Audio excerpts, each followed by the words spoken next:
أنا أقرأ برواية حفص عن الإمام عاصم الكوفي من طريق أبي الحسن الحمامي عن الأشناني عن عبيد بن الصباح من كتاب الروضة.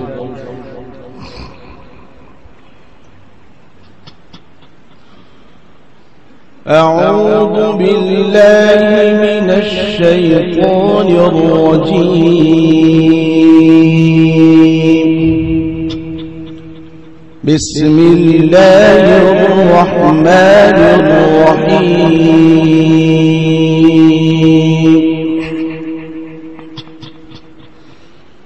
إن الذين يتلون كتاب الله وأقاموا الصلاة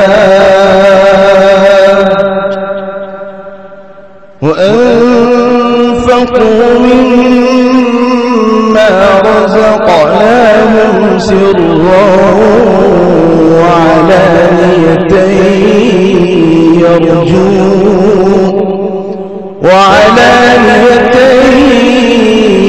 يرجون تجارة لن تبور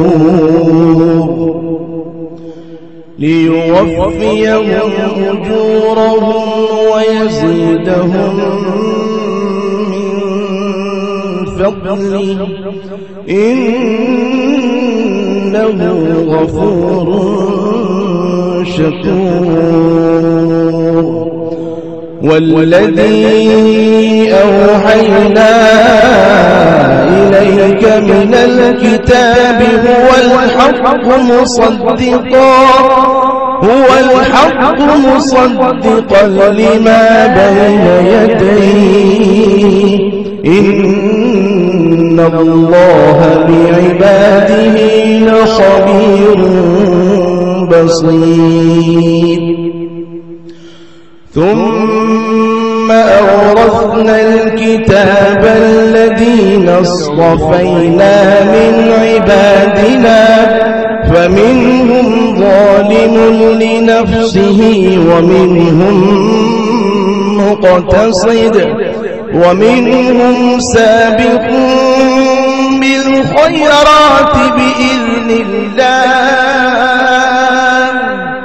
ذلك هو الفضل الكبير. جنات عدن يدخلونها يحلون فيها من أساور من ذهب ولؤلؤا ولباسهم فيها حرير. وقالوا الحمد لله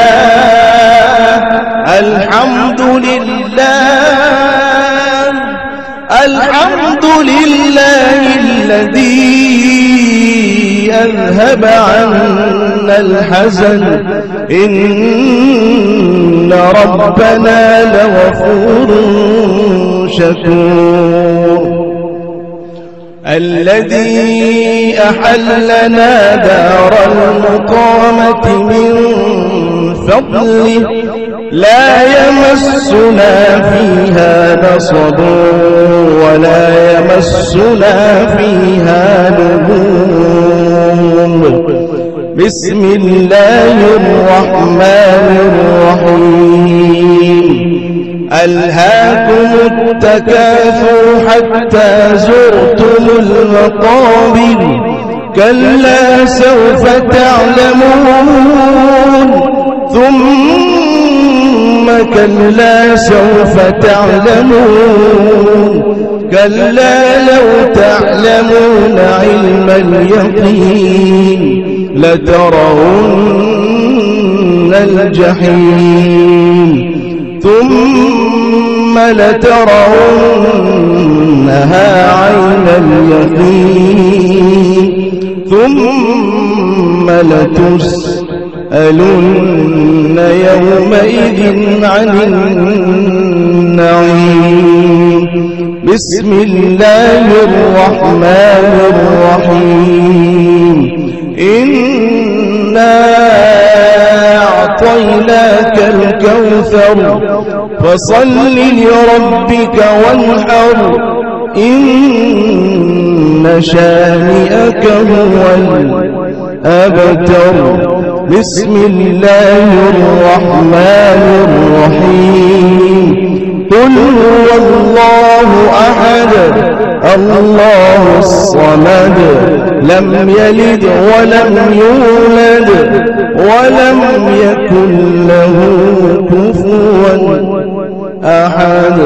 صدق الله العظيم. قرأ بي الشيخ أبو علي البغدادي على أبي الحسن الحمامي على الأشناني على عبيد بن الصباح على حفص على الإمام عاصم الكوفي رحمهم الله تعالى. السلام عليكم.